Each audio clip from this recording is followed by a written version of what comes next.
Okay, this is going to be a lesson on student learning task 27, describing, graphing, and writing equations of exponential and logarithmic functions. Yesterday we focused on graphing log functions without a calculator and also writing equations from tables. So what I'd like you to do is please turn to page 43 in your packet and try these two problems. So all I'm asking you to do, you should have paused the video and worked on this, is write down at least 6 key features that you could use to reproduce the graph. So the first thing I'm going to notice is that this has an asymptote at y equals -5. It has, so that's 1. Something else I might say is it has a range of y is greater than -5. I might say that it is decreasing on the whole domain of all real numbers. And I might also say that, let's think,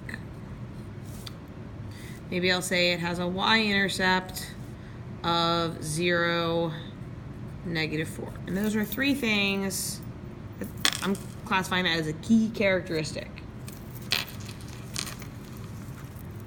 So now when I look at number 2, you know, I'm going to say, all right, well, this is a log function, so I notice it has an asymptote at x equals -2. I notice that it's got a key point right there. I see a nice clear point. That's a nice characteristic. At -1, 4 is a point on my graph. I'm going to say, so I know that it's a log function. It's got a domain of x is greater than -2. And maybe for this, I need one more. My asymptote, oh, I'm going to say it's increasing.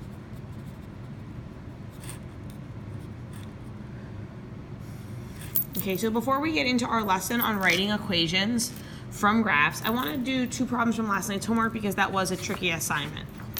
So I'm going to do number 4 and number 5. So number 4, I notice that I've got base 3.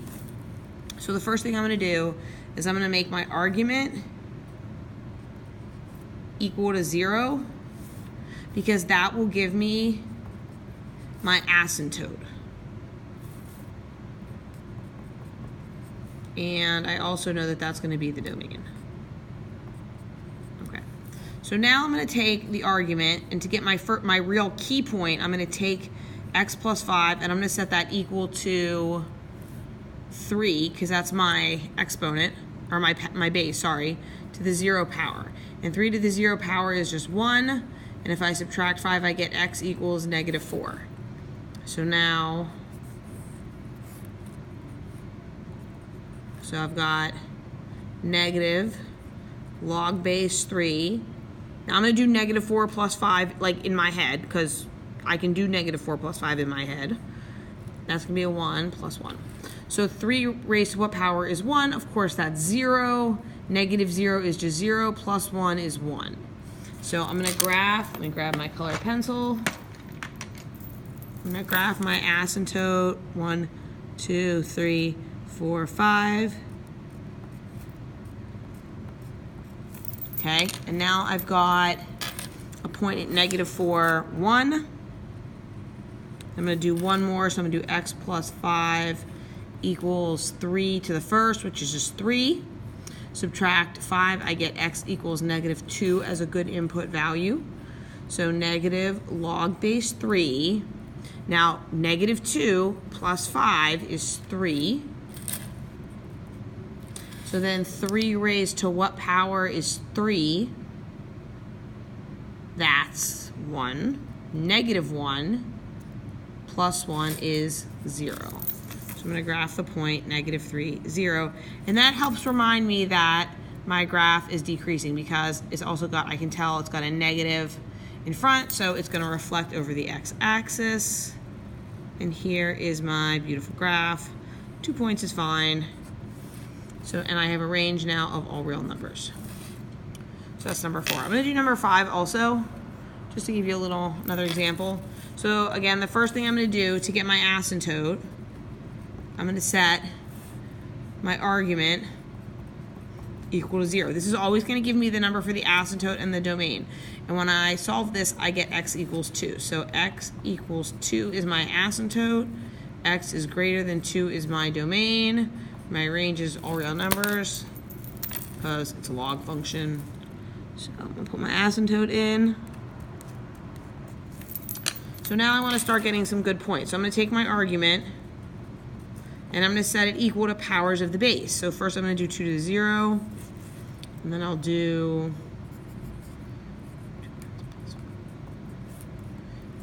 2 to the first. So 2 to the 0 is just 1. So if I subtract 4, that would be -3. So my first value is -3 over 2, don't panic. So this is 2, subtract 4, I would get -2. And then x equals -1. So these are the values I'm putting in my table, do not panic. Here is why. When I put negative,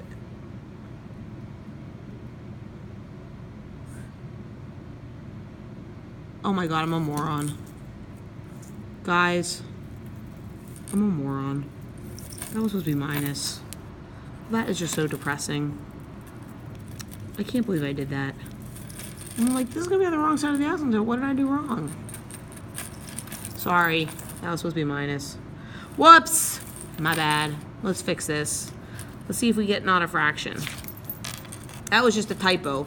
That was not like hard math. That was just me being an idiot. This should have been a minus. I made it a plus. So now this is still 1 because anything to the 0 is 1, and now this is 5. So it's just 5 halves. And then that's going to be 2, and that'll be 6. So I still have a fraction, and I still don't want you to panic. All right, because when I do log base 2 of 2 times 5 halves, what's 2 times 5 halves? 5. 5 minus 4 is 1.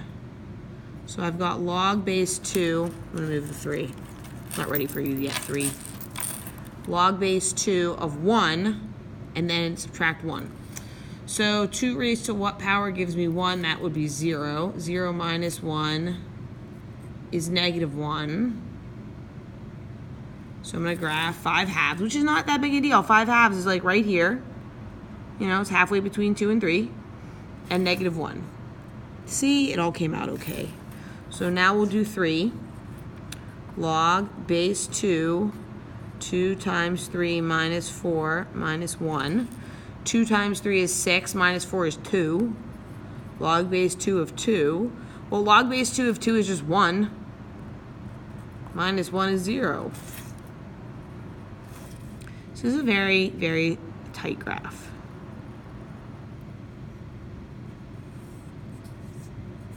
There we go. All right, so let's get into the lesson now. So today we're going to write equations from tables. And what I want you to do is I want you to turn to page 45. I'll zoom out here maybe. Ooh, that was scary. Not really. We'll just stick with it. So on page 45, we have the parent function. It is so important, I mean like so important, to pay attention to your parent function. So I notice that I've got log base 2. Okay, and I'm going to start to notice things about my parent function. And that my first thing I notice is I have a key point at 1, 0. Okay, and then I have some auxiliary, helpful but not as key points at like 2, 1, 4, 2, 8, 3, because these are like, you know, my powers. You know, 2 to what power gives me 2, 1, 2 to what power gives me 4, what power gives me 8, and so on. So now I've established that. Oh, I also have an asymptote. Okay. So now I'm told that 1 and 2 are transformations of this parent function. So let's take a look at number 1.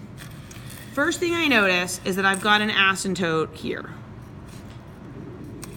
Now, I notice I have a point at the origin, but I don't want to be distracted by it. I want to look at the asymptote. Who is closest to the asymptote? What good point? The good point that is closest to the asymptote is -1, -1. this point that I have with a closed circle matches up with the key point. I call this the key point. It's not like a special name, I just call it that because it's closest to the asymptote. These other points that the origin is, I got one there, got one here, got one here. They're nice, but it's gonna be this key point. So imagine if I should have started this one in blue, that might be better. All right, so my parent function has a key point at 1, 0. So if I think from 1, 0 to negative 1, 1, what's the transformation? Right, it has translations left 2, down 1. So my function is going to be y equals log base 2 x plus 2, because it's left, minus 1. All right, so now let's look at number 2. And again, let's find the asymptote and the key point. There's my asymptote. And there is my key point. And here are some other points. So the first thing I've noticed is that this graph compared to my parent function, so again, I'm like let me put that key point in, the blue one. It went to the right one. Great. But something else happened. What else happened between the parent function and number 2? It went right 1, and it reflects over the x-axis. So our function for number 2 is going to be y equals negative for the x-axis reflection log base 2 of x minus 1. Okay, so I want to kind of summarize what happened here. I really took a good look at my parent graph. I found the asymptote, I found the key point, I found some extra points, and then when I looked at the transformations, I found the asymptote and I found like the new key point, and I thought about, how did we go from one to the other? So let's take this approach on page 46. So focus in on the parent function, find the asymptote and a key point. Hopefully you found the asymptote is y equals 0. Here it is. And you found a key point at 0, 1. So the first thing I'm going to do is I'm going to mark those. You can't see me doing this off screen. I'm going to mark the blue asymptote and the blue point so I can compare. Okay. Now I'm going to grab my pink. And so the parent function, here's the asymptote and the key point. And now I notice immediately that my asymptote is down here. My key point is here. So I know for sure it went down 1, 2, 3. I also notice that I've got a reflection. My reflection is a y-axis reflection because instead of being a growth, now it's a decay. So our function is going to be y equals 2 to the negative x, because that will reflect over the y-axis. And then I'm going to go minus 3 as my constant. Why don't you try number 4 on your own? Hopefully you've paused the video and done this by yourself, and you realize that number 4 has an asymptote at 2, and its key point is at 3. So we only have one transformation here. It just went up 2. So it's going to be y equals 2 to the x plus 2.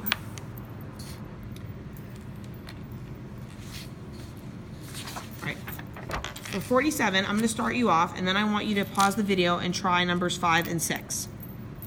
So the first thing I do, same thing, pay attention. This is my parent function. Here's my asymptote. Here's my key point. I want you to pause the video, and I want you to work on 5 and 6.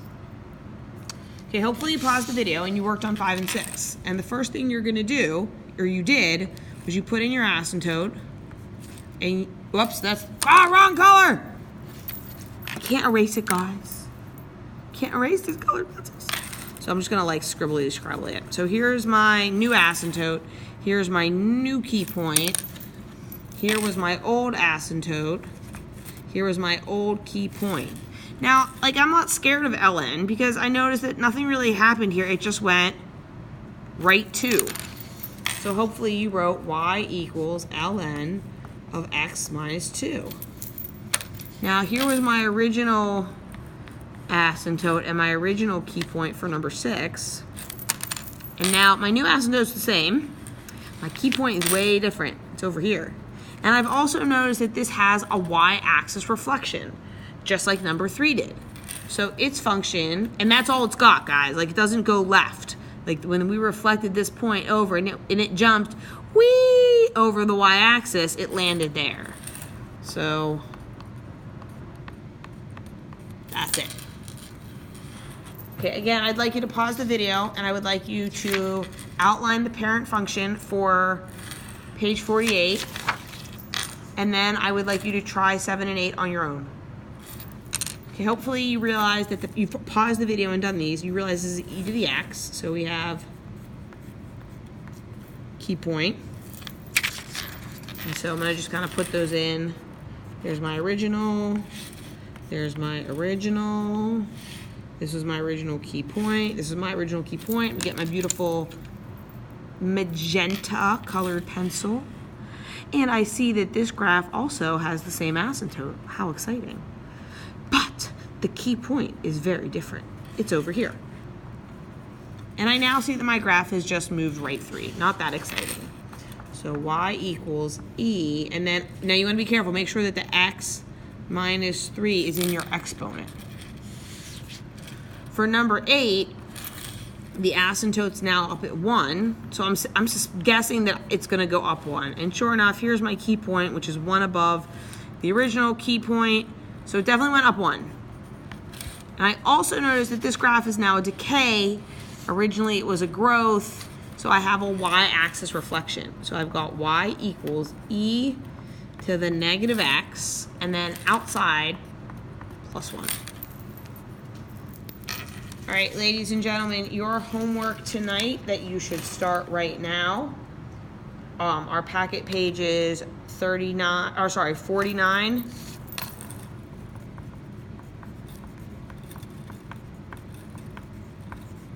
And I want you to get started on that right now.